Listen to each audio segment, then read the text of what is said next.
Assalamualaikum warahmatullahi wabarakatuh.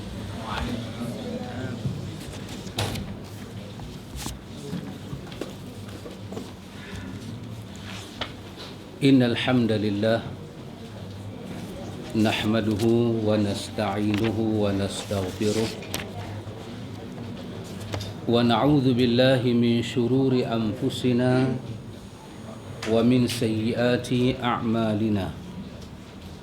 من يهده الله فلا مضل له ومن يضلل فلا هادي له أشهد أن لا إله إلا الله وحده لا شريك له وأشهد أن محمدا عبده ورسوله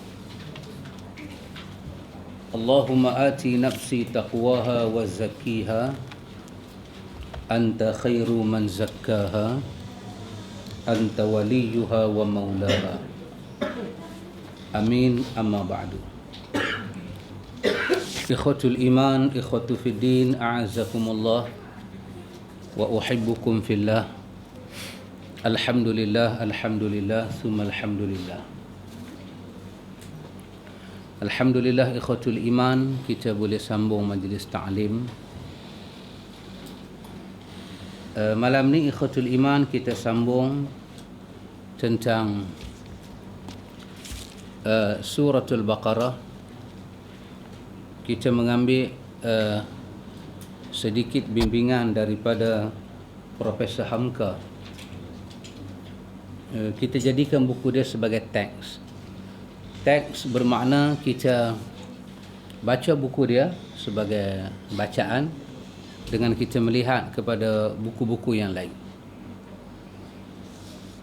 Ikhwatul iman, alhamdulillah malam ini ikhwatul iman kita masuk kepada ayat 1 sampai ayat 5. Ayat 1 sampai ayat 5 iaitu Allah Subhanahu wa taala berfirman, A'udzu billahi minasyaitonir rajim. Bismillahirrahmanirrahim.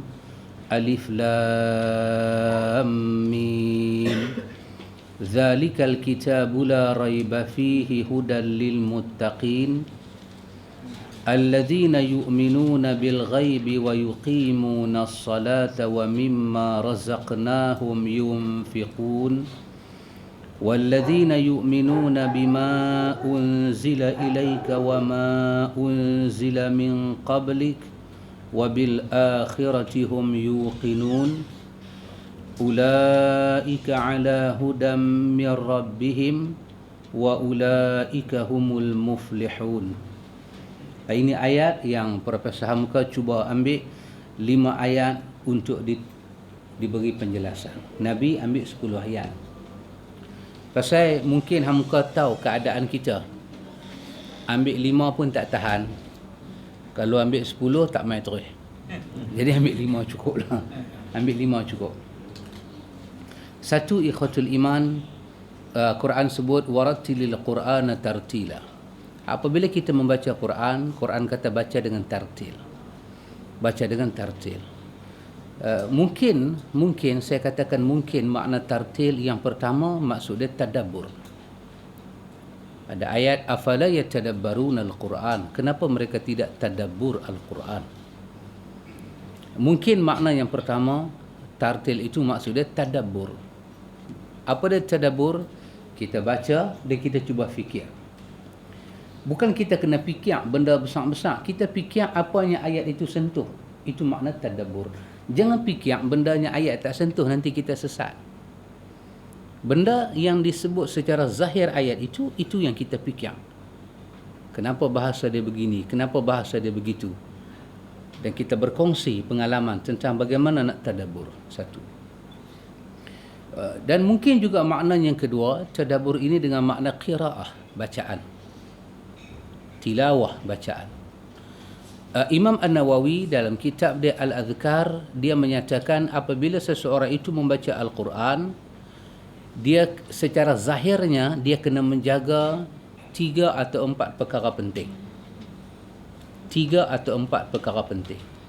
Yang pertama, dia tidak boleh membaca Al-Quran dengan lahan yang gharib.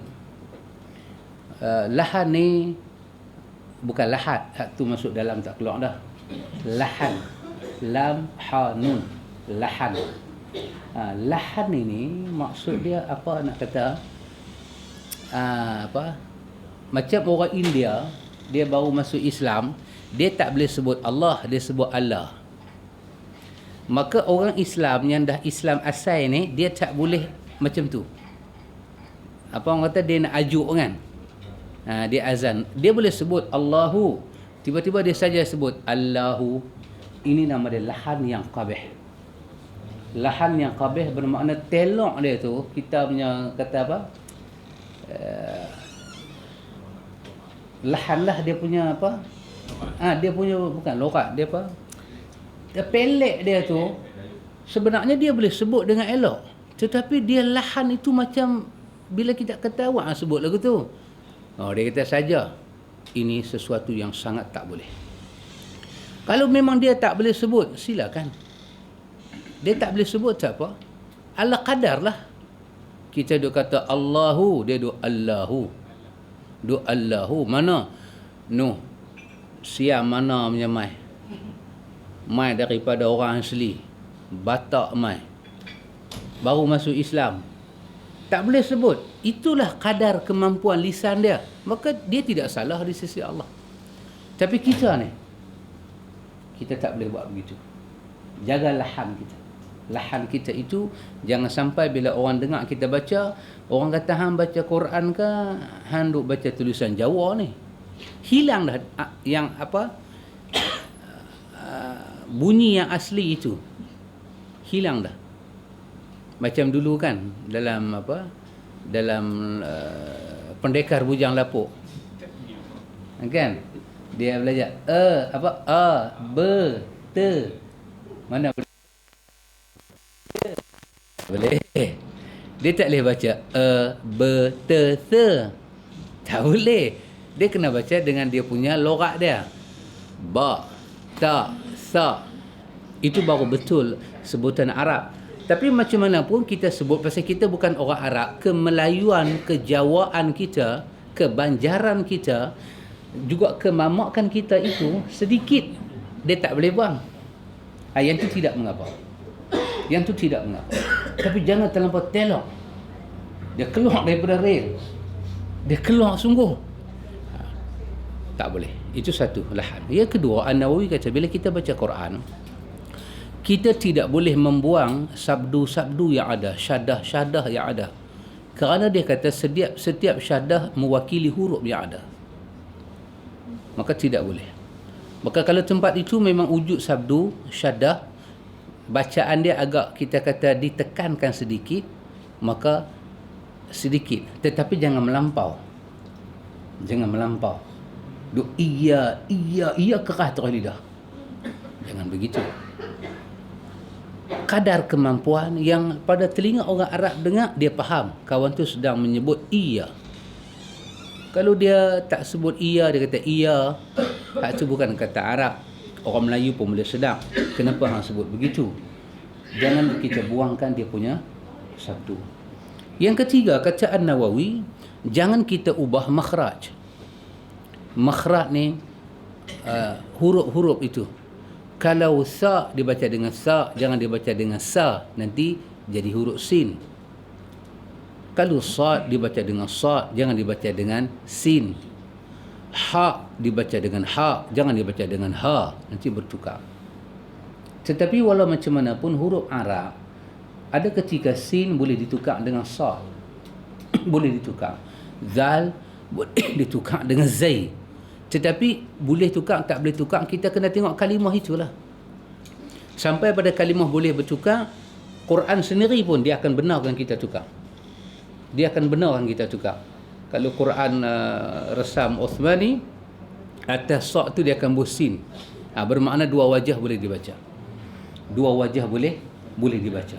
Tapi tempat yang tak boleh, jangan buat. Kerana bila kita ubah, makna berubah. Bila makna berubah, kita mengubah apa yang Allah nak sebut. Ini satu kesalahan yang besar.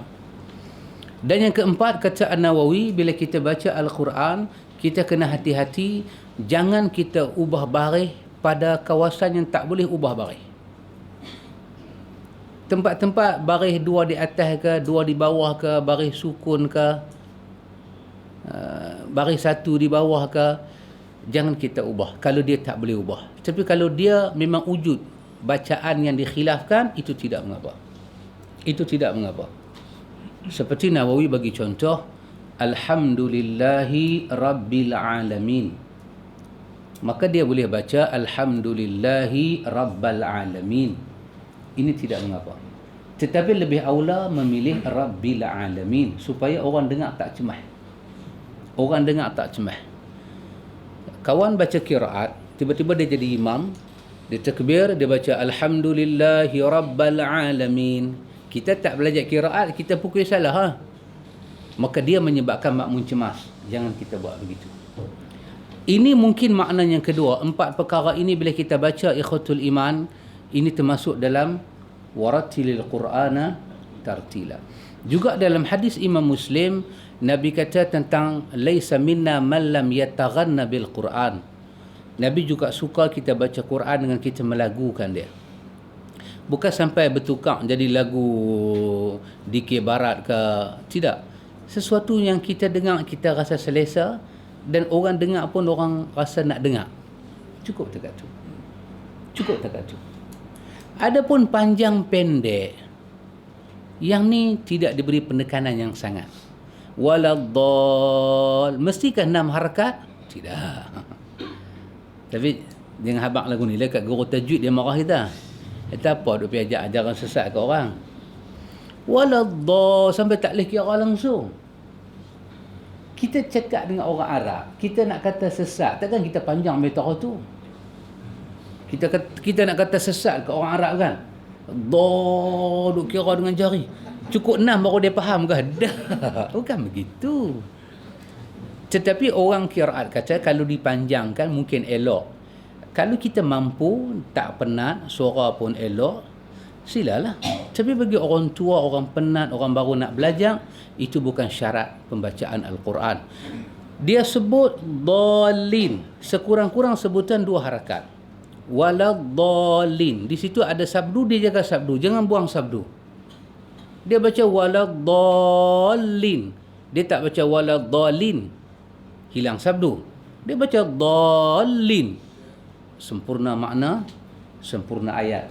Cuma kalau kita nak kata mungkin dengar tak berapa sedap, itu bab lain. Tapi dia tidak salah. Dia tidak salah.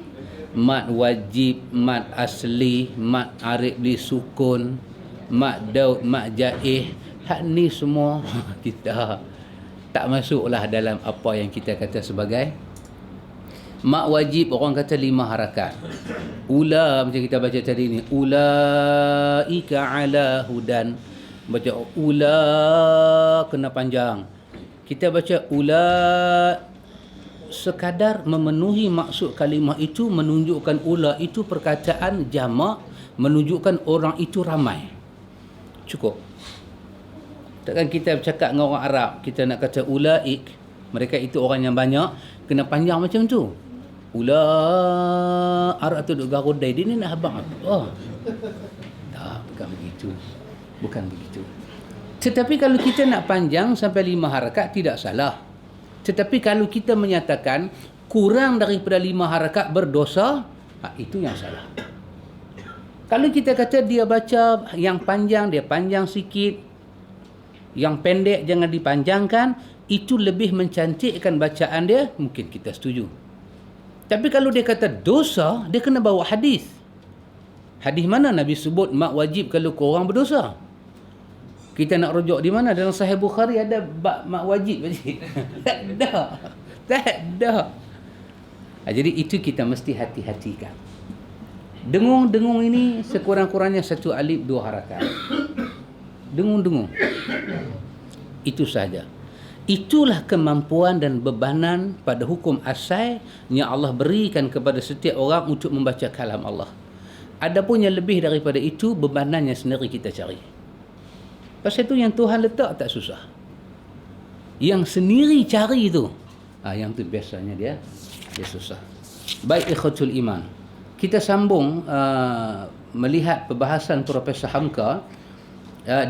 Kita dah tengok dah bagaimana suratul Baqarah punya suasana diturunkan dalam kondisi Mekah. Nabi membina masyarakat yang baru. Di situ ada Yahudi, ada orang Arab dan ada orang-orang munafik. Orang Yahudi menghina Bani Aus dan Khadraj. Mereka rasa terhina. Maka mereka sambut Nabi masuk ke Madinah. Maka Allah Ta'ala menurunkan suratul Baqarah. Baqarah ini daripada surah-surah Madaniyah. Surah-surah diturunkan di Madinah. Allah Subhanahu wa Ta'ala, ikhwatul iman, memulakan suratul Baqarah ini dengan beberapa huruf-huruf potong. Beberapa huruf potong.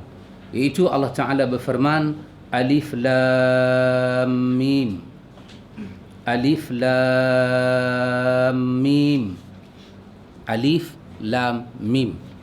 Dalam hadis yang sahih Nabi sebut Alif Lam Mim. Ada alif, ada lam, ada mim. Nabi kata ketiga-tiga ini bukan satu huruf, tetapi dia adalah huruf yang berbeza. Alif satu huruf, lam satu huruf, mim satu huruf. Siapa yang menyebut alif, lam, mim, dia telah menyebut 3 huruf. Maka untuk 1 huruf Allah bagi 10 hasanah. Untuk 3 huruf Allah bagi 30 hasanah. Kita baca surat Ka'bah ni berapa huruf? 1 hasanah tak ada. Tak apalah, at least surat Ka'bah hak balai rokok.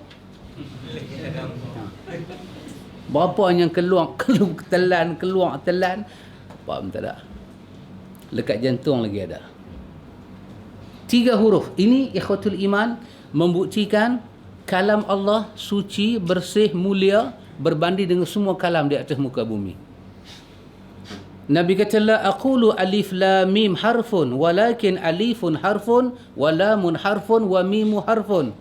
Aku tidak kata alif lam mim itu satu, tetapi alif satu, lam satu, mim satu, siapa membaca ini dia diberi 30 hasanah. Belum kita kira a'udzubillahi minasyaitanirrajim, belum kita kira bismillahirrahmanirrahim, belum kira 3 huruf kosong ini sahaja dipanggil huruf-huruf yang kosong ini Allah bagi 30 hasanah. Mari kita tengok apakah Bapa Hamka nak sebut pada kita. Di dalam Al-Quran kita akan berjumpa dengan beberapa surat yang dimulai dengan huruf-huruf seperti ini. Ibnu Katsir kata ada 29 surah dalam Quran start dengan huruf-huruf potong. Misalnya Kaf Ha Ya Ain Sad, Alif Lam Mim Ra, Alif Lam Mim Sad, Alif Lam Mim, Ta Sin Mim, Taha, Ain Sin Qaf, Ha Mim. Semua dibaca dengan huruf, tidak dibaca dengan baris. Kalau ikut baris, Kaf dibaca dengan Ka, Ta dibaca dengan Ta, Ha dibaca dengan Ha. Kalau Ain dibaca dengan A, Sin dibaca dengan Sa. Itu ikut baris. Tapi huruf muqatti'ah ini, huruf potongan, dibaca dengan huruf tanpa baris. Cuma dia diperpanjangkan. Kata Profesor Hamka, kita jumpa Nun, Qaf, Sad, Yasin, Tasin. Banyak lagi, 29 tempat, kata Ibnu Katsir. Baik penafsir lama maupun penafsir zaman-zaman akhir membicarakan tentang huruf-huruf ini menurut cara mereka sendiri.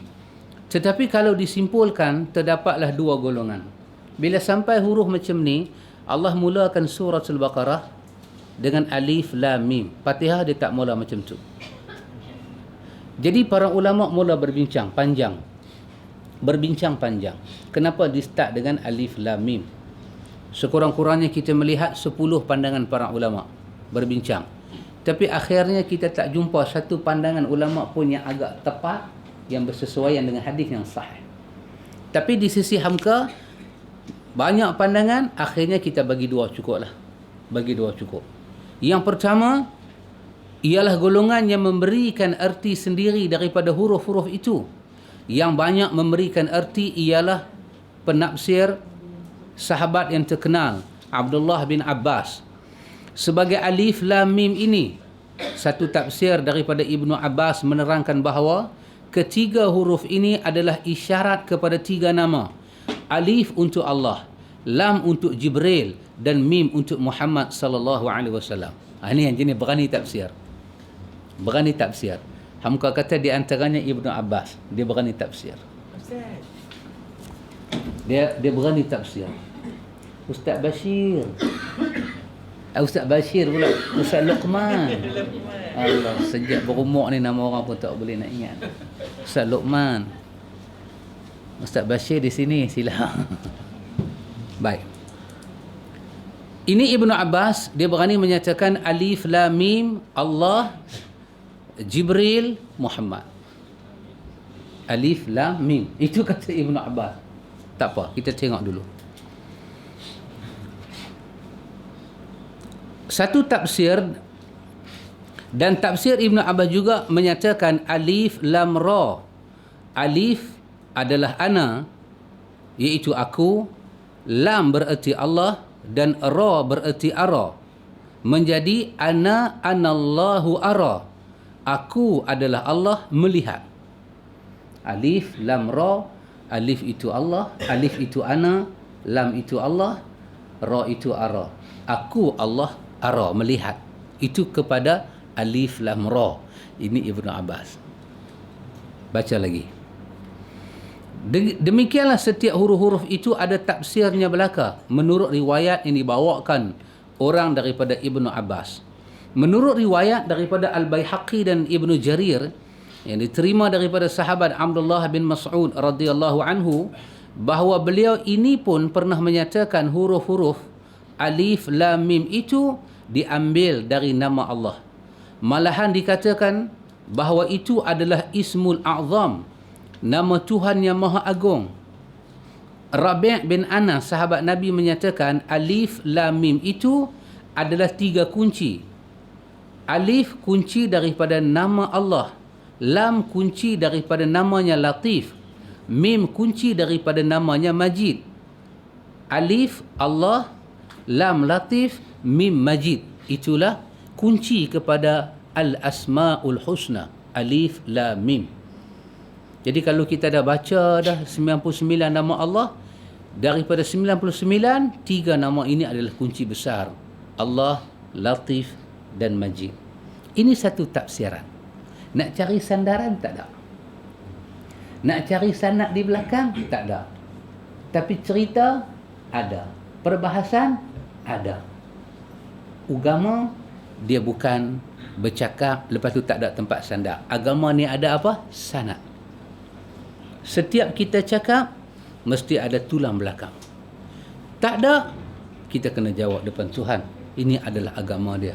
Ini tak boleh direka-reka. Tapi tak apa, kita baca dulu. Kita baca dulu. Baik. Lantaran itu, maka tafsir semacam ini pun pernah dipakai oleh tabi'in, iaitu Ikramah, Sya'bi, As-Suddi, Qatadah, Mujahid dan Hasan Al-Basri. Di kalangan para ulama ada juga.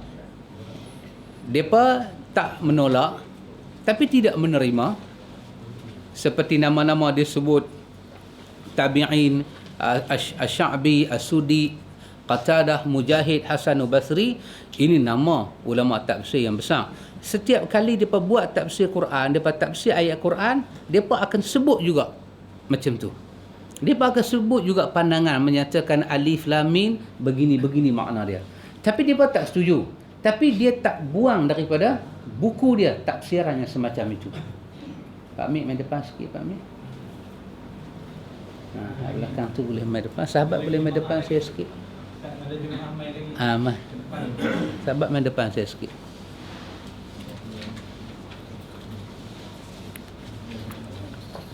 Baik. Baik ikhwatul iman. Hasanul Basri di antara sahabat Nabi, di antara ulama tabi'in yang pertama yang besar. Setidak-tidaknya dia bertemu dengan 70 sahabat. Hasanul Basri ini ikhwan, kelebihan dia apa dia? Mak Hasanul Basri ni, mak dia kita kata orang gaji di rumah Nabi, iaitu di rumah isteri Nabi yang bernama Maimunah. mak Hasan Basri. Jadi masa tu Maimunah ni isteri Nabi, dia tua dah.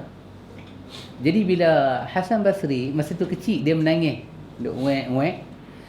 Isteri Nabi nama Maimunah, dia dah tua, dia tak ada susu, tapi dia akan ambil Hasan Basri, letak dekat susu dia, suruh diam.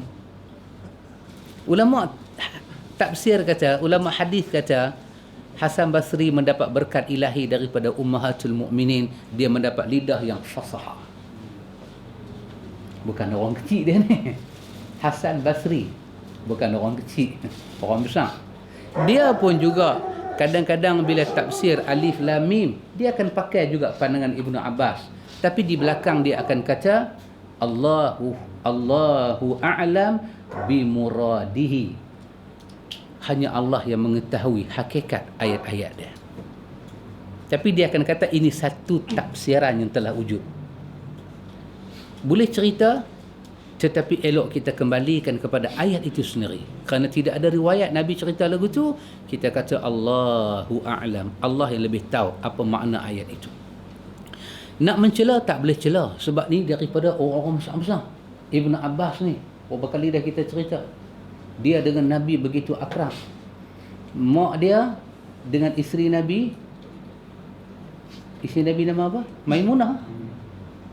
Mak dia Ummul Fadal dengan Maimunah, dua beradik.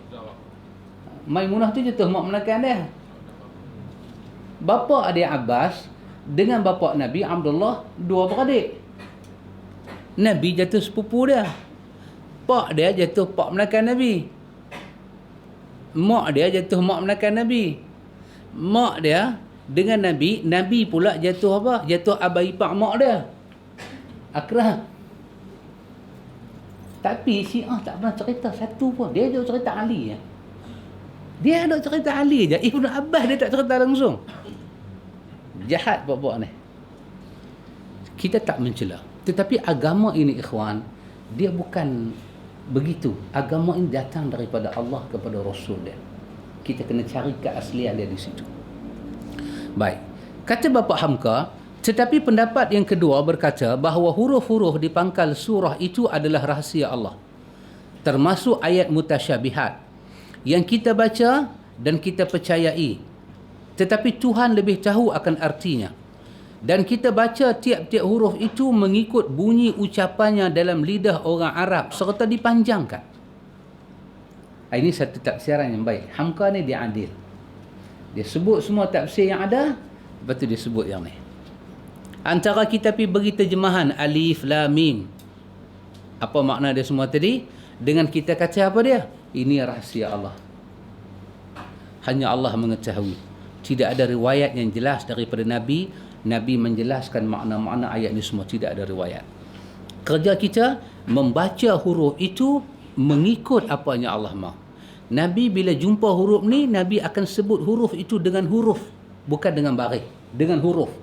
Cuma dia panjang. Kita beriman itu daripada ayat Allah, itu cara baca dia, dan kita serah makna dia kepada Allah. Itu lebih selamat daripada kita duk pi bagi satu tafsir. Daripada kita pi bagi satu tafsir. Bila kita bagi satu tafsir, dia akan ada tafsir dalam tafsir. Lagi dalam kita boleh masuk, lagi jauh kita boleh hanyut. Lebih baik kita tak usah masuk campur benda ni. Ni daripada mutasyabihat yang sama-sama. Riwayat kata ini diterima daripada Sayyidina Abu Bakar As-Siddiq sendiri. Ini pandangan Abu Bakar. Jangan apa dia? Abu Bakar kata apa? La yufassiru. Jangan tafsir. Serah makna dia kepada Allah. Juga daripada Ali bin Abu Talib. Dan menurut riwayat daripada Abu Laith As-Samarqandi, bahawa menurut Umar bin Al-Khattab, Osman bin Affan dan Abdullah bin Mas'ud, semuanya kata huruf potongan itu tertutup buat ditafsirkan. Tak usah tafsir. Tak usah tafsir. Dan Abu Hatim berkata, di dalam Al-Quran kita tidak mendapat huruf-huruf melainkan di pangkal beberapa surah, dan tidaklah kita tahu apa yang dikehendaki Allah dengan dia. Kita ini orang yang tak tahu apa yang Allah nak dengan 3 huruf, 2 huruf, kadang-kadang 1 huruf. Dia buh nun saja. Baca dia nun. Bukan baca na, baca nun. Nun. Huruf paling jauh huruf nun lah. Nun. Jauh. Hak lain semua dekat. Nun. Habis. Tak boleh nak buat apa. Apa makna dia? Wallahu a'lam. Awak Tuhan buat lagu tu? Tak tahu. Kalau kita cuba nak teroka, kita kena cari bahasa-bahasa yang indah, menunjukkan kebijaksanaan Tuhan.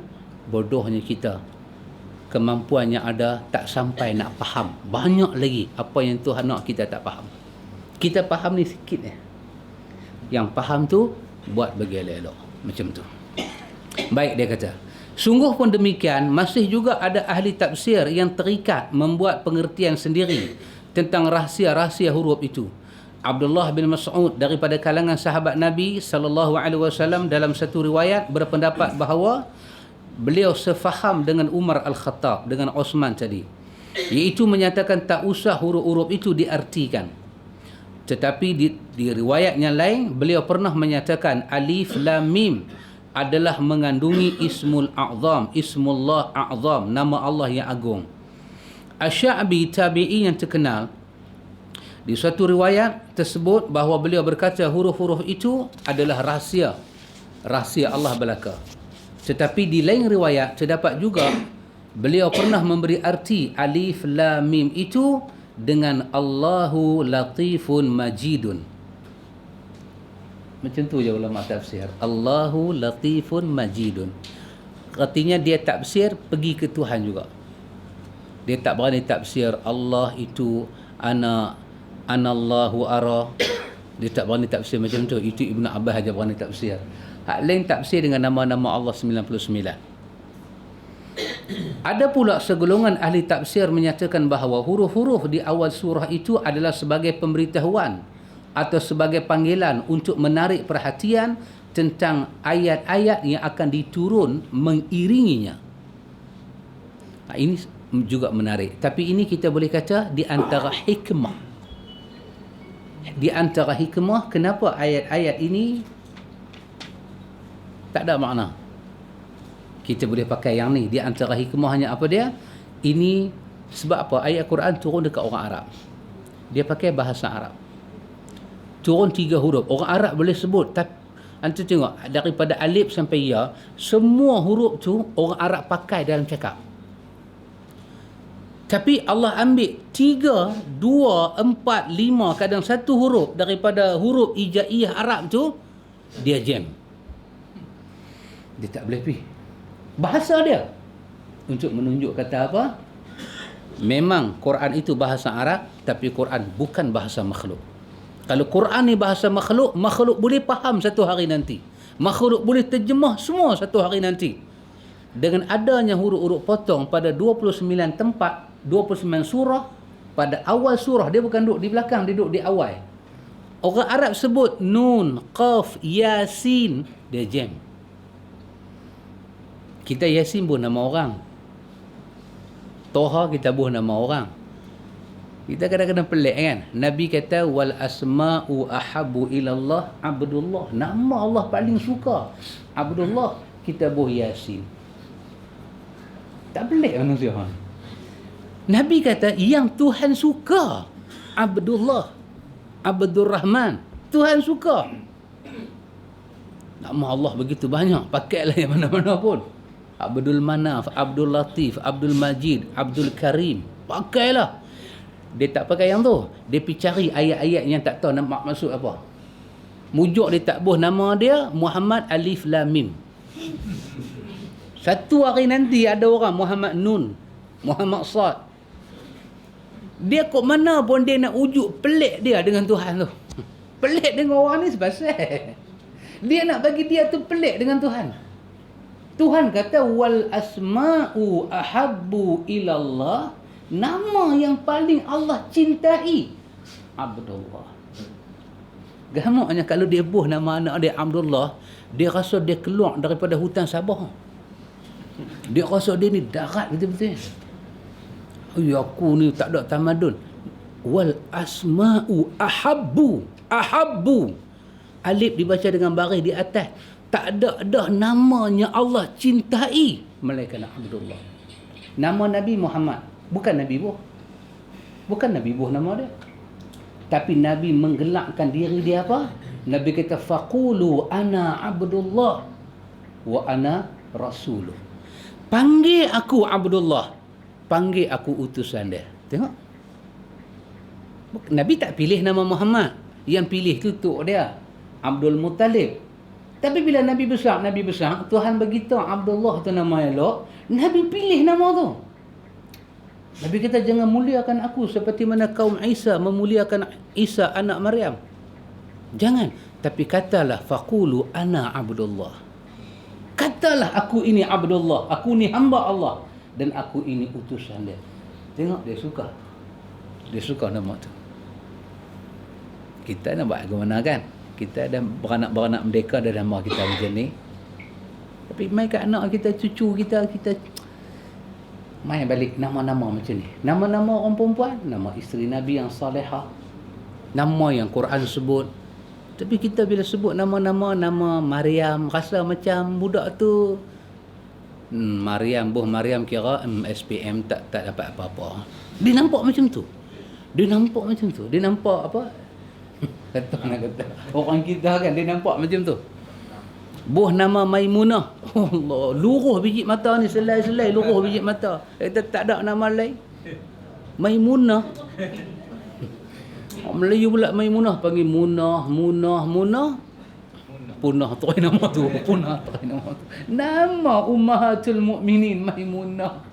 Nak buat ke mana? Faizah tak apa, sedap juga panggil kan. Kan nak sedaplah juga panggil, pasal dia pun maksud dia Faizah ni maksud dia orang bijak yang berjaya. Kan cantiklah nama tu kan. Ini kita pibuh nama mana punya cordong pun tak tahu lah. Begitu. Kalau Syarifah lainlah. Bukan Syarifah. Oh, Zarifah. Tak pasal tukar Aisyah ke. Cantiklah. Nama lagu tu semua cantik. Cantiklah, nama elok-elok lah. Kita bagi satu nama. Tapi tengok agama ni. Walaupun Allah cadang nama baik-baik, tapi dia tak halang juga kita pakai nama yang kita mau. Allah tak halang juga. Dia sayang kita. Tapi dia minta apa dia? Kalimah yang kita buat keluar tu mengandungi makna yang baik. Silakan. Kita boleh buat nama anak kita Tan Pelak? Boleh? Boleh buat nama Tan Pelak? Dia berkembang. Seorang Tan Pelak, seorang Tan Loklak. Boleh? Tapi kita tengoklah dalam kamus Mandarin ni, Tan Pelak ni maksud dia apa? Yang kata pelak ni, apa maksud pelak? Tengok, oh rupanya pelak ni dia kata bunga melok. Oh, bunga. Tak apa. Pasal maksud dia bunga. Kan? Tengok tan pelak ni apa? Tan pelak ni maksud dia orang sedang hisap rokok. Oh, pelak rupanya dia tu. Tak boleh pakai. Jangan bubuh nama tan pelak. Pasal maksud dia orang sedang hisap rokok. Buat nama lain. Pak Anjang kata Yasmin. Cantik. Nama cantik-cantik macam mana? Sila. Nama dalam bahasa Urdu ke, bahasa Tamil ke, Arumugam. Arumugam ni dalam bahasa Tamil, apa maksud dia? Bukan salah, tak salah. Nama anak kita buh Abdul Karim Arumugam. Orang Melayu tengok kata makluh ke? Dah, bukan makluh. Siapa kata nama lagu tu makluh? Dah. Dia apa makna Arumugam tu?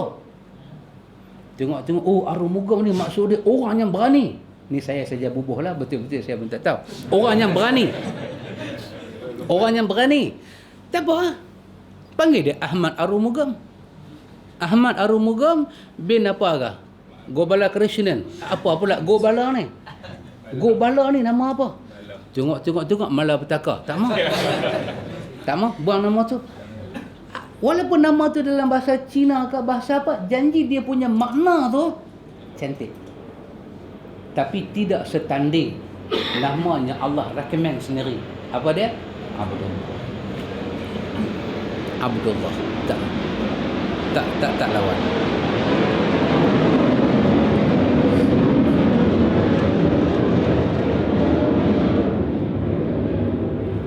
Baik, ikhwatul iman. Riwayat yang terbanyak memberikannya arti ialah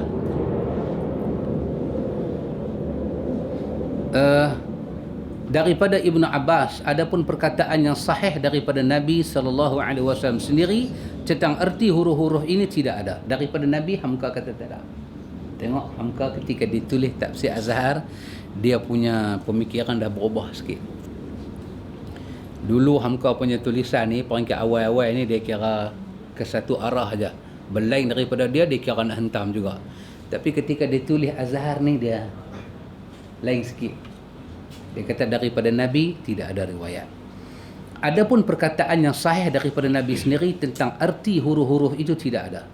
Kalau ada, kalau Nabi ada cakap tentang huruf ni, tentulah orang seperti Abu Bakar As-Siddiq, Umar Al-Khattab, Osman bin Affan, Ali bin Abi Talib tidak akan mengeluarkan pendapat bahawa huruf itu tidak dapat diertikan. Kalau Nabi sendiri cerita makna huruf ni, takkan sahabat khilaf kot. Dengan sahabat kata macam ni, sahabat lain kata lagu ni, bermakna daripada Nabi tak ada. Kerana daripada Nabi tak ada, letak dia pada tempat asal dia. Jangan sentuh ayat itu. Serah kepada Allah. Apa makna alif lam mim di awal suratul Baqarah, kita serah kepada Allah. Sebahagian para ulama kata huruf litanbih. Huruf litanbih. Wujud huruf ini untuk menarik perhatian si pembaca, kerana cerita yang di belakang huruf itu mesti benda besar. Dia tarik perhatian. Macam ni, alif lam mim. Lepas tu apa dia? Zalikal kitabu la raiba fih. Urusan besar. Quran yang Allah Ta'ala turunkan, kamu tak boleh ragu. Ragu ni satu masalah dalam agama. Masalah. Kita ajak, dia ragu. Kita bentuk, dia ragu. Kita didik, dia ragu. Kita bimbing, dia ragu. Habis. Macam pi letak ayat atas daun keladi, jadi bola jatuh ke bawah. Jadi berbola jatuh ke bawah. Ragu ni satu masalah. Maka lepas daripada Allah Ta'ala sebut benda ni, dia sebut satu benda yang cukup besar. Karena itu ikhwatul iman, sebahagian para ulama kata wujudnya huruf ini dia sebagai i'jazul Quran. Apa dia? Quran melemahkan orang lain. Quran ini dia melemahkan orang dalam bentuk dia cabak. Kalau betul kalaulah hampa tak percaya Muhammad ini aku lantik sebagai rasul, hampa rasa bongkak, rasa sombong, cuba hampa buat satu surah macam aku buat turun, start dengan huruf potong. Cuba hampa ambil huruf-huruf potong ni. Orang Arab tak boleh nak buat. Lalu saya kata kan, Musailamah Al-Kazzab, Nabi dulu hidup, dia mengaku dia jadi Nabi. Dia buat surah fil. Macam mana surah fil dia? Fil, gajah. Mal fil, apa dia gajah? Wa ma adraka mal fil, macam mana hampa tahu dia gajah? Jismun kabir, badan dia besar. Wa khartulun tawil, belalai dia panjang. Haza fil, inilah gajah.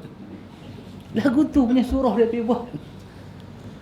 Surah fil yang turun dekat Nabi bukan macam tu. Alam tara kaifa fa fa'ala rabbuka bi ashabil fil.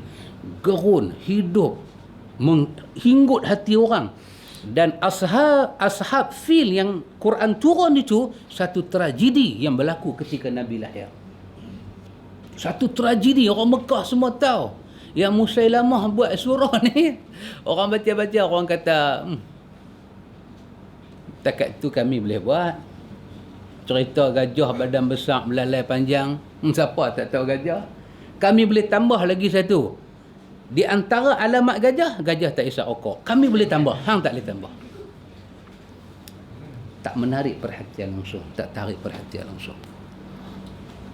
Sebahagian para ulama kata ikhwatul iman, dengan adanya huruf-huruf macam ni dalam Al-Quran, menunjukkan sampai pada satu tahap Nabi tak berani tafsir, Nabi pun tak tahu makna dia, lebih-lebih menjadi bukti Quran bukan bikinan Nabi.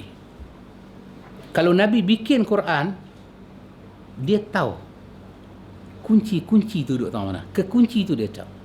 Tapi sampai Nabi wafat, Nabi tak tahu. Semua ulama-ulama hebat-hebat sampai pada ayat macam ni, semua kata Allahu a'lamu bi muradih. Allah yang mengetahui apa makna huruf-huruf ni semua. Kita tak boleh terjemah. Ini lebih menunjukkan Quran adalah mukjizat dan wahyu daripada sisi Allah Jalla wa'ala. Ini kata Profesor Hamka. Kemudian Hamka masuk pada ayat yang kedua, iaitu Allah Ta'ala mula berfirman, zalikal kitabu la raiba fihi hudan lil muttaqin. Iaitu kata Bapa Hamka, Allah Ta'ala berfirman, inilah kitab.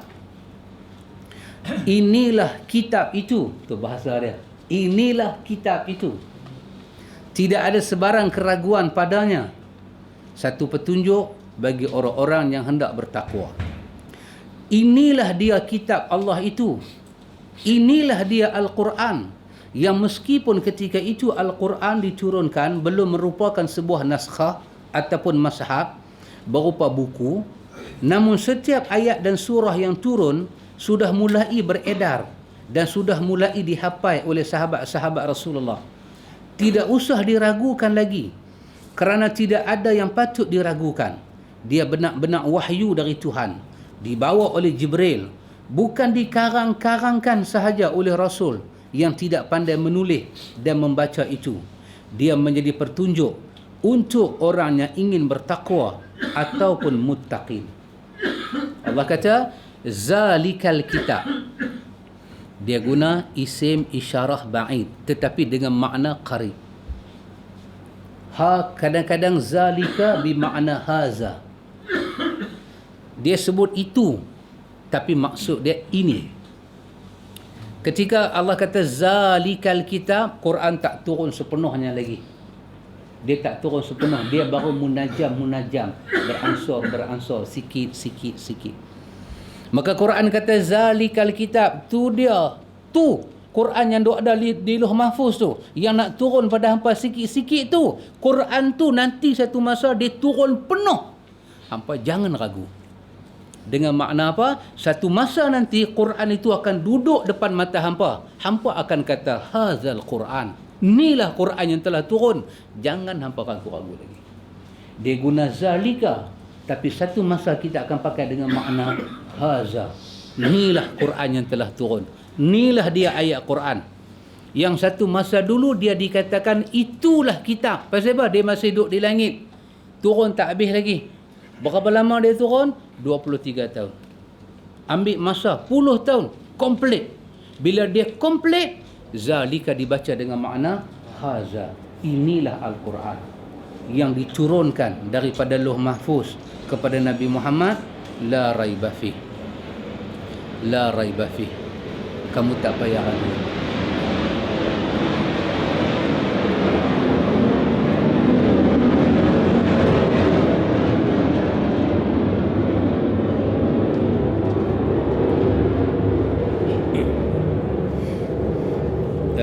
Sebahagian para ulama ikhwatul iman pada kalimah la raiba fi, la raiba fi dia baca dengan makna la tartabu fihi. La raiba fi, la itu la larangan untuk kita ragu. Sebenarnya kalau kita buka Quran, kita tak ada tempat nak ragu. Walaupun ada benda boleh buat kita ragu, tapi larangan untuk kita meragukan dia wujud pada kalimah lam alif. La tartabu fi. La tartabu fi. Larangan. Allah larang kita meragui dia.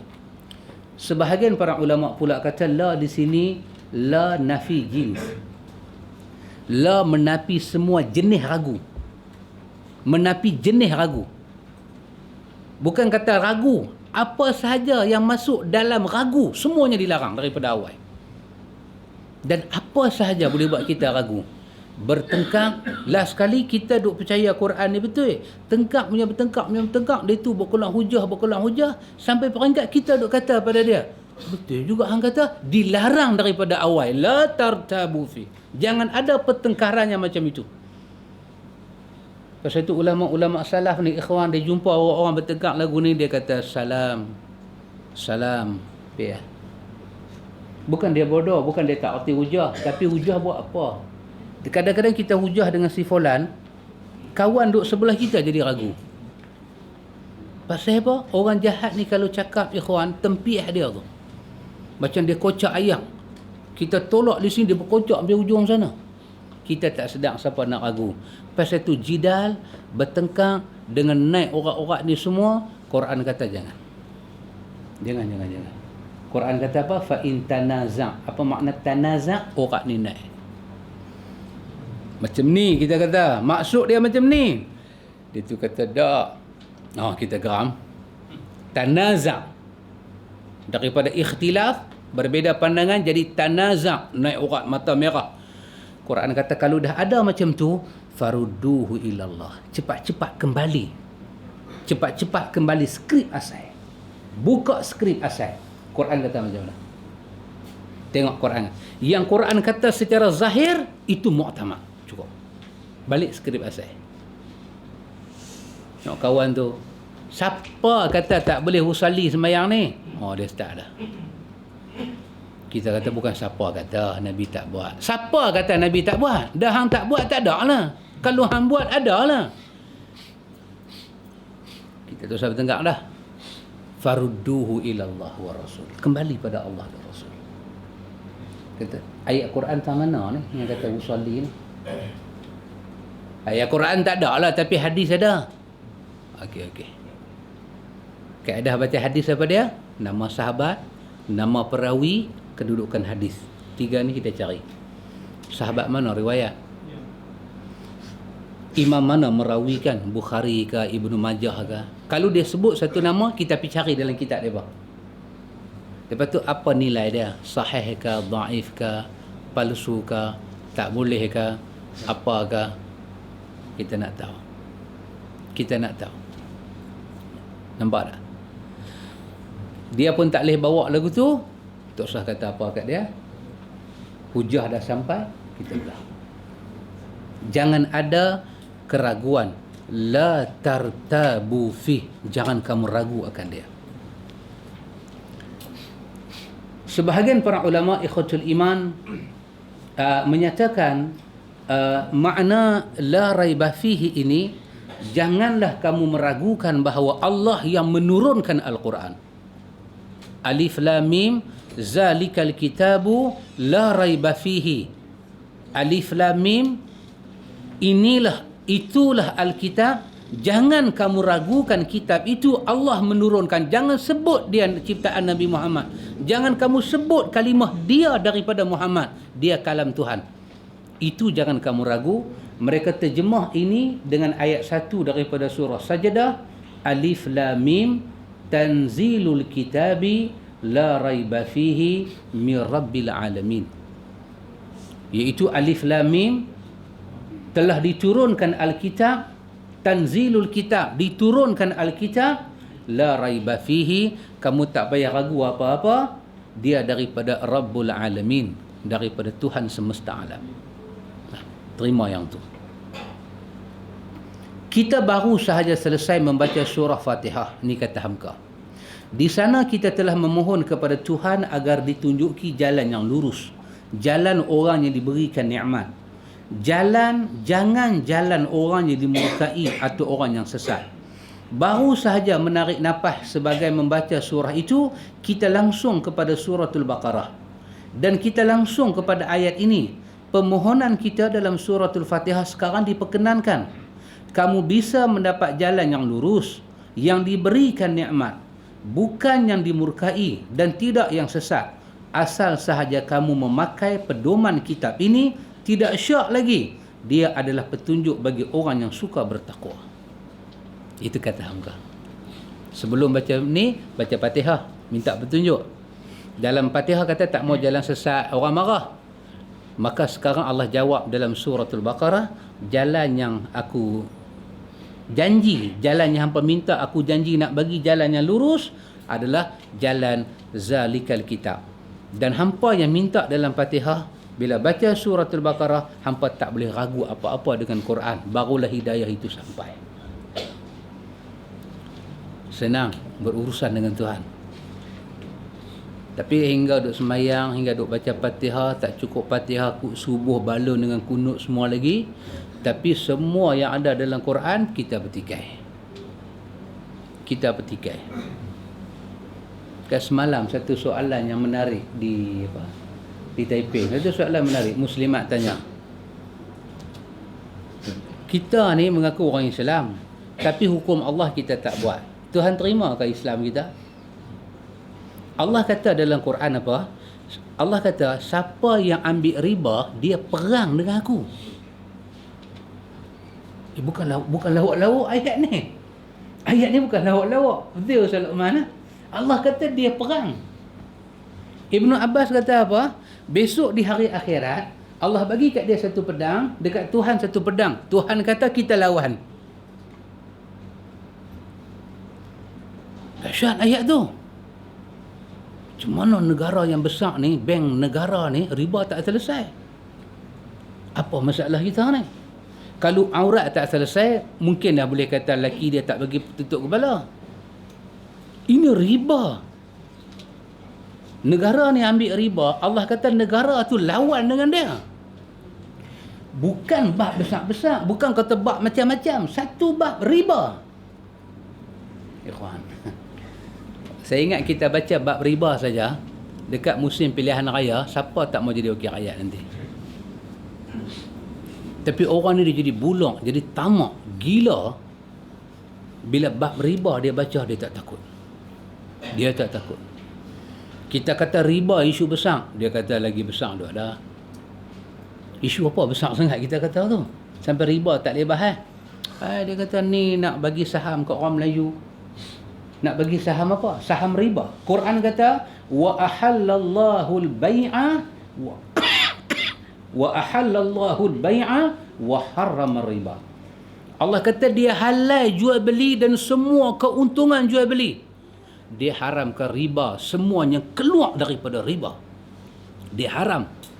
Dia kata sepatah, fa'tu biharbin minallahi wa rasulih. Kamu akan berperang dengan Allah dan dengan Rasul kalau kamu sentuh riba. Kita, ikhwan, kita ni, apa choice kita ada? Kita tak ada choice. Siapanya boleh pergi angkat riba seketul ni? Tak ada. Tak ada siapa. Melainkan pemimpin. Dia pun tahu dia nak mati satu hari nanti. Macam mana boleh duduk saja tak ubah apa-apa ni? Macam mana boleh duduk saja tak ubah apa-apa ni? Dah 50 berapa tahun ni. Bukan maksud saya apa-apa. Maksud saya lagu tu lah. Satu ayat Quran aja kita pi akhirat kita kena. Quran kata la raiba fi, jangan ragu. Quran kata siapa ambil riba lawan dengan Tuhan, jangan ragu. Jangan ragu statement zahir itu. Jangan petikai ayat itu. Kita petikai diri kita. Lah nak jadi apa ni? Quran kata macam tu. Dalam semayang kita kata ihdinas siratal mustaqim. Bapak Hamka kata lah. Lepas Fatihah suratul Baqarah. Jangan ragu apa Quran nak kata. Quran kata riba haram.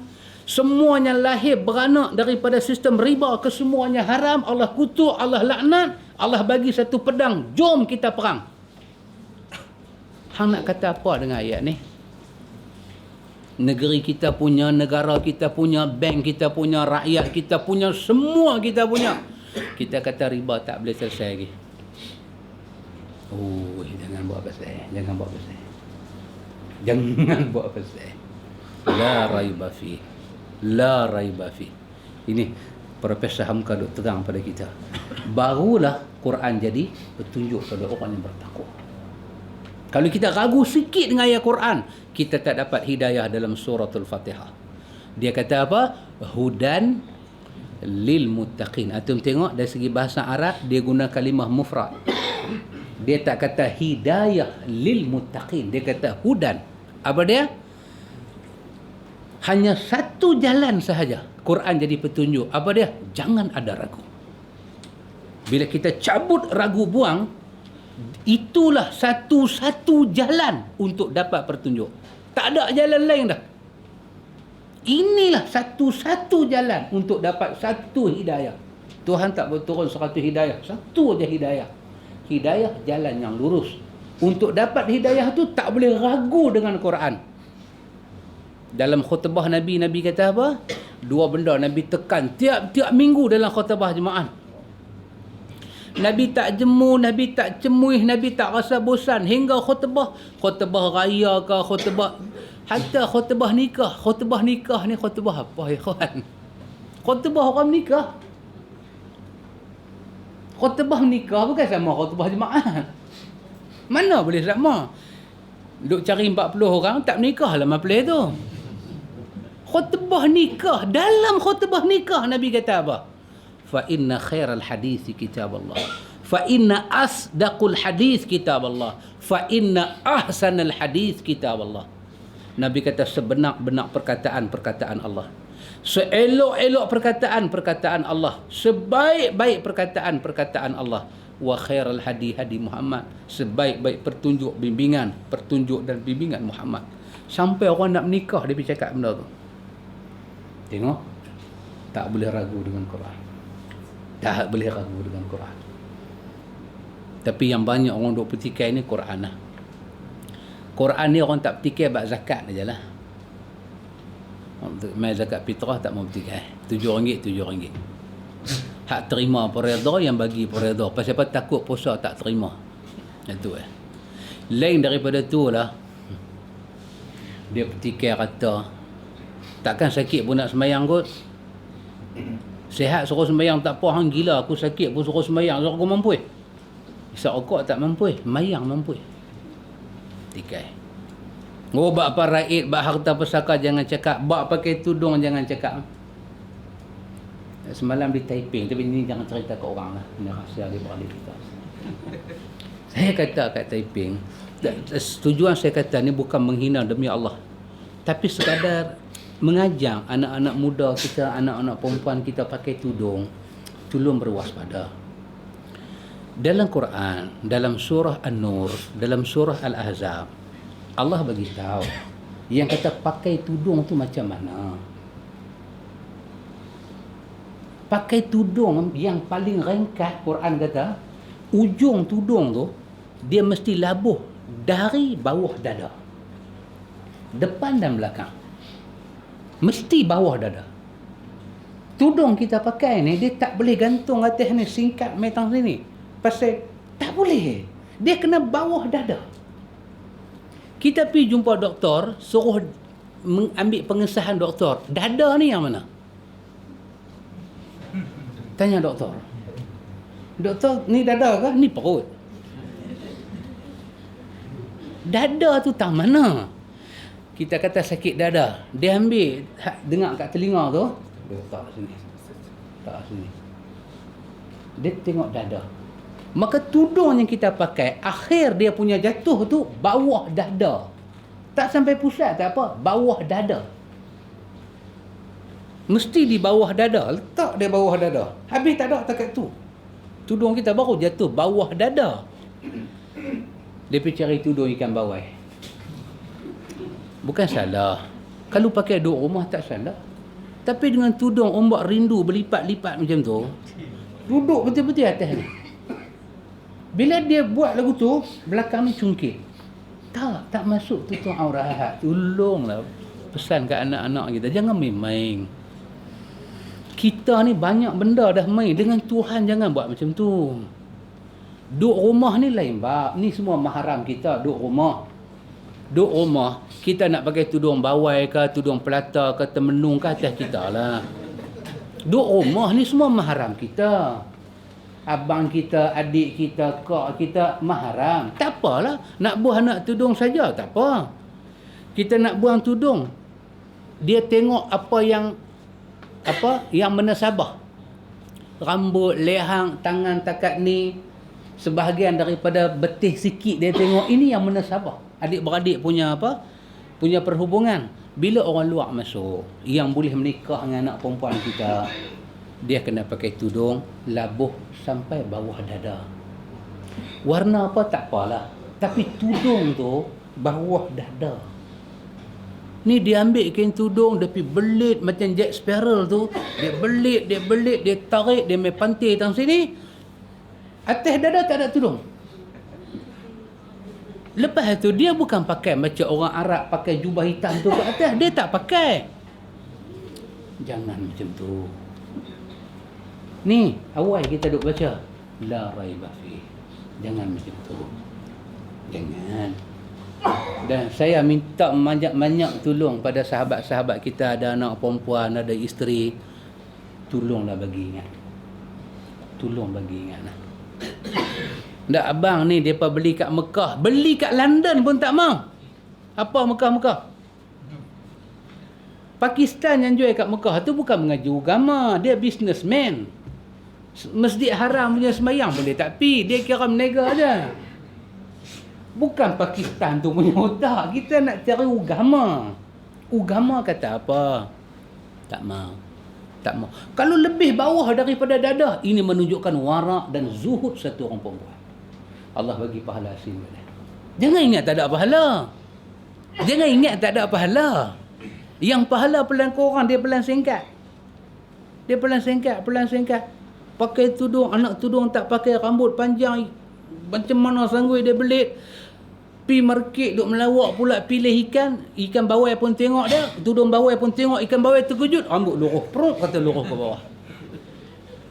Allah jenuh duk jolok. Tak apa ikhwan. Nah, saya kata kat diri saya lah ikhwan. Atas dunia ni ikhwan, banyak benda penting kita buat. Banyak benda penting. Apa dia kerja? Bangkit pagi, start kereta, kita sanggup redah jam. Pasal apa? Why? WHY. Why? Pasal kita kerja. Kita nampak kerja tu penting. Kalau kita tak pergi kerja, loan tak boleh bayar, kereta sangkut, nak makan apa semua sangkut. Kita jadi beggars, jadi orang miskin, susah.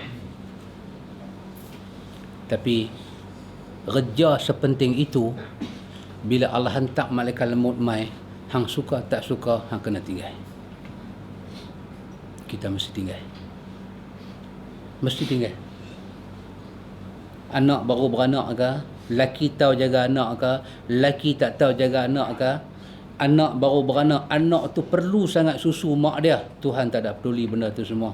Hari ni dah cukup tarikh hang hidup. Anak hang mau susu ke tak mau susu, hang balik jumpa aku. Mati ibu dalam kandang, anak perlu susu badan. Rupanya bertemu Tuhan lagi penting daripada susu anak. Hari tu nak jawab apa dengan Tuhan? Nak kata apa? Nak kata apa kat Tuhan? Tuhan kata tak ada hari lebih penting daripada hari hang jumpa aku. Lah satu benda aku nak tanya kat hang. Aku buat turun kitab, hang ragu tak ragu? Aku hantar Nabi, hang ikut tak ikut? Agama aku buat turun ni, hang pakai tak pakai?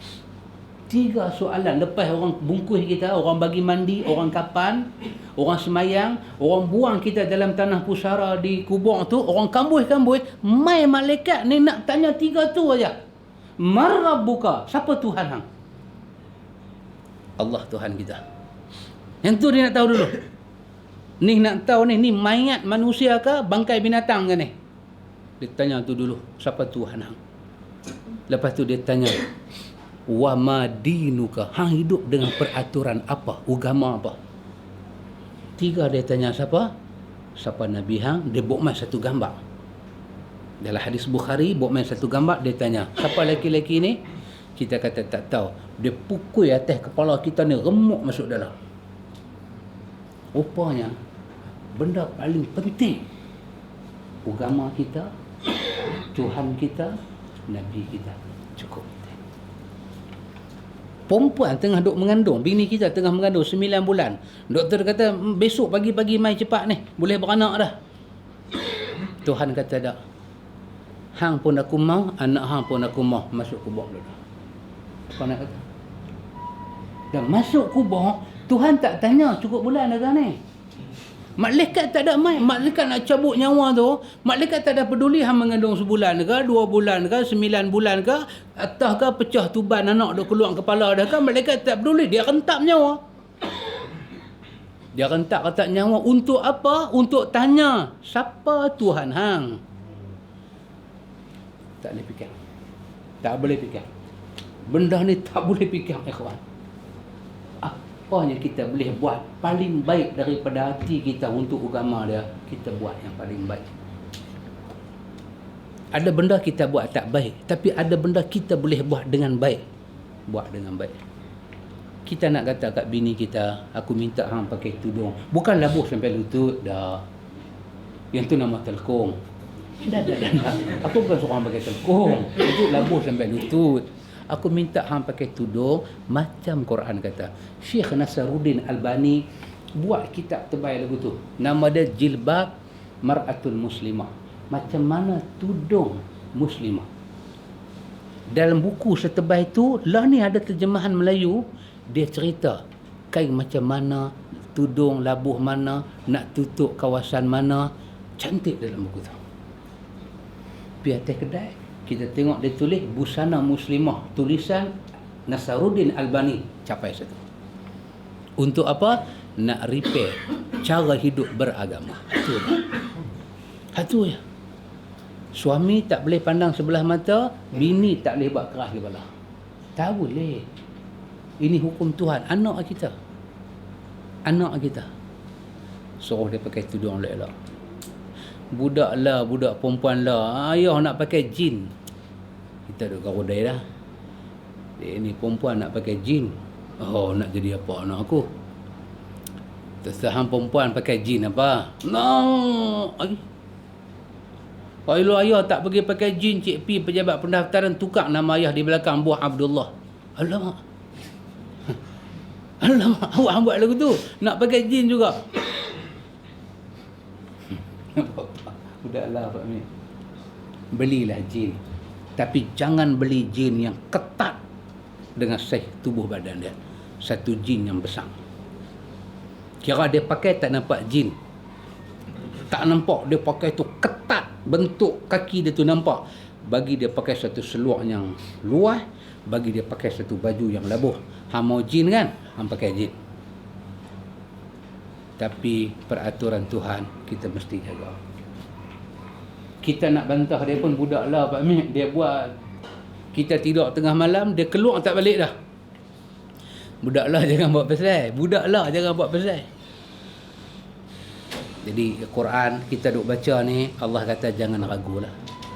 Jangan ragu. Hukum hakam dia ni, jangan ragu. Jangan sekali-kali kita ragu. Dakhatul iman, dan dia menjadi satu pertunjuk pada orang yang bertakwa. Apa kata Hamka? Apa arti takwa? Saya perhabis ni aja. Apa arti takwa? Kalimah takwa diambil daripada rumpun kata wiqayah. Takwa diambil daripada kata dasar wiqayah. Artinya memelihara. Takwa daripada wiqayah, maksud dia memelihara. Pelihara apa? Memelihara hubungan yang baik dengan Tuhan. Memelihara diri jangan sampai terperosok kepada satu perbuatan yang tidak diredakan oleh Tuhan. Memelihara segala perintahnya supaya dapat dijalankan. Memelihara kaki jangan terperosok ke tempat yang lumpur atau berduri. Sebab pernah ditanya orang kepada sahabat Rasulullah Abu Hurairah radhiyallahu an, apa arti takwa? Abu Hurairah jawab, pernahkah engkau bertemu jalan yang banyak duri dan bagaimana tindakanmu waktu itu? Orang itu menjawab, aku langkah. Jawab orang itu, apabila aku melihat duri, aku mengelak ke tempat yang tidak ada duri, atau aku melangkah, atau aku mundur. Abu Hurairah jawab, itulah takwa.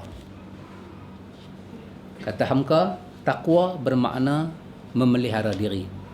Diambil daripada riwayat Abu Hurairah. Orang pernah tanya pada dia, apa makna takwa? Abu Hurairah tanya balik kawan tu, hang pernah jalan tak tempat-tempat yang ada benda-benda tajam ni, boleh cucuk kaki? Dia tu kata pernah. Abu Hurairah tanya, hang jalan macam mana? Dia kata, aku perhati elok-elok, aku tengok, aku angkat kaki, aku letak kaki. Abu Hurairah kata, kalau hang boleh jawab lagu tu, yang itulah takwa. Di mana ada murka Tuhan, jangan letak kaki. Di mana ada perintah Tuhan, di situ kita berpijak. Itulah takwa. Benda yang sama, Umar pernah tanya kepada Ubay bin Ka'ab. Ubay bin Ka'ab jawab benda yang sama kepada Umar Al-Khattab. Apa makna takwa? Pelihara diri. Jadi semua orang boleh bertakwa. Semua orang boleh bertakwa. Dia pelihara diri. Tuhan suruh sembahyang, dia sembahyang. Suruh tutup aurat, tutup aurat. Suruh jaga, jaga elok-elok. Apa yang Tuhan suruh kita buat, kita taat. Dia larang, kita patuhi larangan itu. Jaga tauhid kita, jaga akidah kita, jaga ibadah muamalah kita. Rupanya itu yang kata takwa. Cuma manusia ni kalau dia buat dengan hati perut yang 100%, dia boleh rasa dekat dengan Tuhan. Kalau dia buat hati perut tak ada maksud, kadang-kadang ni masalah kita, ikhwan. Masalah kita ni hati perut kita. Kan? Saya tadi duduk sembang dengan anak saya. Tapi sembahyang jemaah. Sajalah, tak sajalah kan. Kita pun bukan cerita di luar, cerita dalam adik-beradik kita ialah. Hampa jaga masjid. Hari Jumaat. Budak sekolah main satu kereta, main satu bas sekolah, main sembahyang. Yang kata AJK masjid tu, dia nampak kawasan lapang luar masjid tu, budak-budak nak sembahyang, dia nampak dengan mata dia nampak tek cicak tu ada, sarang labah-labah ada, dia boleh pergi hampak tikar atas tu bagi budak ni sembahyang. Apa tu? Kalau kita masuk masjid tu tak bagi salam, masuk terus pergi depan, dia kata langkah kepala kami nampak, kami AJK. Bahasa utara lah. Kamjat punya AJK. Bahasa utara. Macam mana satu orang boleh kata ini rumah Tuhan, aku jaga rumah Tuhan, dia ampak sejadah atas tek cicak bagi budak sembahyang? Lagu tu ke hang ajak budak sembahyang? Hang tak ada rasa tanggungjawab. Ni rumah Tuhan, rumah kita pun vacuum. Rumah Tuhan dia buat. Manusia lah. Masuk pancok, dia pergi kencing, dia pergi pelepas apa semua, dia lepas dengan kuti rokok, dia tak flash. Lagu ni punya makhluk ada di bumi. Dia ingat di planet Pluto. Di bumi pun ada makhluk macam tu. Apalah manusia ni. Orang dia masuk, Allah mak, atomic bomb dah. Allah. Itu dengan allergic semua cukup. Maki kat atas. Itu masjid, itu tempat ibadat. Saya tak tahu nak kata ya kawan, kita masuk masjid duk tengok selungguk-selungguk lagu tu, kita duk fikir masjid ni sekong orang kafir tak mai. Awak orang Islam buat macam tu ha? Tak ada arti Pak Min. Bila tak ada arti ni, tumpah gelhe. Tu jadi tumpah gelhe. Habis dia tak ada arti habis. Tak boleh buat apa? Laki tak ada hati kat bini, habis. Bini tak ada hati kat laki, habis. Kita tak ada hati dengan Tuhan. Udara masuk ke hidung, keluar ke mulut, boleh menafas, semua Tuhan anugerah. Hati tak ada kat Tuhan, habis. Nak kata apa? Agama elok Tuhan bagi kat dia, dia tak ikut. Ni hamka duk kata pada kita, itu maksud dia takwa. Maka dapatlah dipertalikan pelaksanaan jawapan Tuhan dengan ayat ini. Atas permohonan kita terakhir pada surah Fatihah tadi, kita mohon ditunjuki jalan yang lurus. Tuhan memberikan pedoman kitab ini sebagai petunjuk dan menyuruh hati-hati dalam perjalanan. Itulah takwa. Sungguh supaya jalan lurus bertemu dan jangan berbelok di tengah jalan. Kata Hamka bawa satu kisah. Ketika pada akhir Disember 1962, kami mengadakan satu konferans kebudayaan Islam di Jakarta. Dengan beberapa teman telah kami bicarakan pokok isi daripada kebudayaan Islam. Hamka kata tu 62 Disember, mereka buat satu macam muktamar, bincang tentang kebudayaan Islam. Hamka kata, akhirnya kami mengambil kesimpulan ialah bahawa kebudayaan Islam ialah kebudayaan takwa. Konferens itu punya solusi, kebudayaan Islam maksudnya budaya orang yang bertakwa. Dan kami pun sepakat mengambil langsung kalimah takwa itu. Tidak ada kata lain yang pantas menjadi arti kepada takwa. Hamka kata kalimah takwa ni tak ada kalimah lain kita boleh terjemah dia. Takwa terjemah dengan makna wiqayah, memelihara diri. Lepas tu Hamka kata, jangan selalu hanya diartikan takwa dengan makna takut sebagai yang diartikan oleh orang dahulu-dahulu. Sebab takut hanya sebahagian kecil dari makna takwa. Dalam takwa ada makna cinta, makna kasih, makna harap, makna cemas, makna tawakal, makna ridha, makna sabar dan lain sebagainya. Takwa adalah pelaksanaan daripada iman dan amal saleh. Meskipun di satu-satu waktu ada juga kita artikan dengan takut, tetapi terjadi yang demikian ialah pada susunan ayat yang cenderung kepada makna takut yang sangat terbatas. Padahal arti takwa lebih mengumpul akan banyak hal daripada takut. Bahkan dalam takwa terdapat juga berani memelihara hubungan dengan Tuhan, bukan sahaja kerana takut, tapi lebih lagi kerana ada kesedaran diri sebagai hamba. Itu Hamka. Sedap. Dia punya tu sedap. Boleh faham? Kan nak ulang lagi sekali? Tak payah ulang. Tak payah ulang. Kita kalau kata takwa, kita kata apa? Takut. Hamka kata itu menyempitkan makna takwa. Takwa kadang-kadang makna berani. Berani apa? Berani tunjuk Islam. Berani tunjuk sunnah. Nak tunjuk macam mana, ikhwan? Kita bukan kata orang masuk Islam ni. Kita kata kita ni, ustaz ni, duk ajak sunnah ke orang, kita pi kenuri dia buat tahlil. Nampak apa? Kita punya budget time tak mau kena. Nampak apa? Kita pipi duduk atas kursi depa duk ratik la ilaha illallah. Pocik kita kata. Kita duk ajak benda tu bid'ah dalalah. Dia main hempuk depan kita. Nak buat apa? Kita ada malu Allah, kita ada hormat orang, kita ada jaga masyarakat, kita ada jangan pecah belah, kita ada macam-macam. Agama ada satu aja, Quran dan Sunnah. Lain dia tak ada. So, make some decision. Kena buat. Ni duk cerita ke orang ni, kita kena. Oh, ujian Tuhan lagi berat, dia bagi dengan kambing kurma.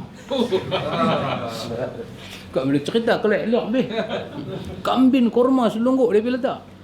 Hak kurma selungguk, hak dalta selungguk dengan ubi. Ubi tu macam duk panggil, mailah. Dalam duk hati, la ilaha illallah. Lebih menyayat hati. Tuan rumah keluar mai. Dia tengok muka ustaz dah berubah. Ustaz pergi tengok cucu. Tuan rumah bisik, ustaz, saya tak suruh mereka buat. Tiba-tiba mereka buat. Saya tak boleh buat apa. Makanlah sikit ustaz. Alamak, dilema. Kita dalam dilema. Antara sunnah, menghayati sunnah. Tapi satu decision kena dibuat. Ini yang kata kadang-kadang kita tumpang semangat orang. Kadang-kadang kita tak kuat. Ikut ke kurma duk panggil tu, mai ustaz, mai makan saya sedap. Nak pergi dah. Tapi kita tumpang semangat orang tu. Tumpang. Orang tua ni dia bagi kita kuat. Bismillah. Tuan rumah tanya makan dah. Alhamdulillah makan. Tapi perut punya lapar Tuhan Maha tahu. Dah kita keluar rumah pukul 10 pagi tak minta darah apa. Sampai sana lok. Tiga perut tak bunyi. Perut tak abang, aku lapar oi. Dia tak abang. Tapi Allah Maha mengetahui.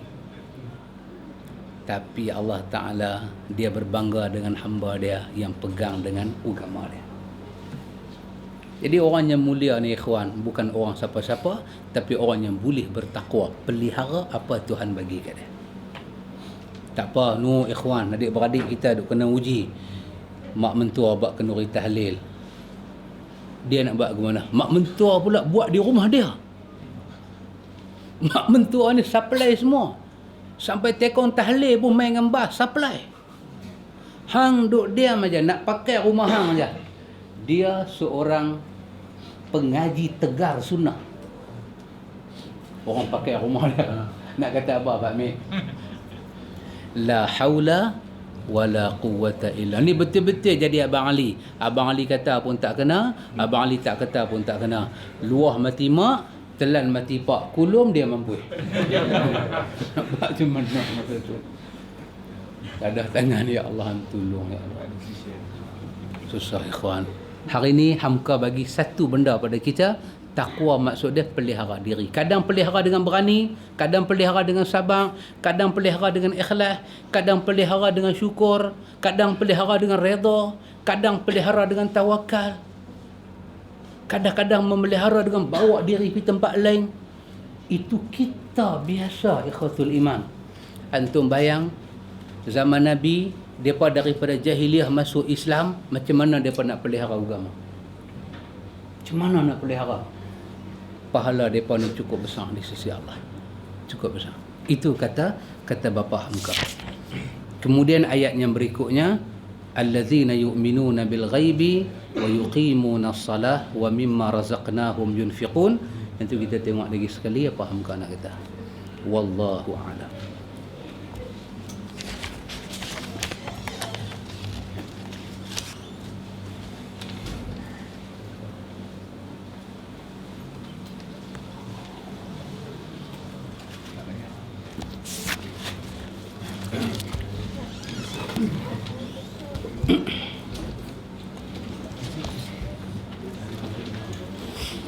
Wallahu ta'ala alam. Subhanakallahumma wa bihamdika asyhadu an la ilaha illa anta astaghfiruka wa atubu ilaik. Allahumma rabbana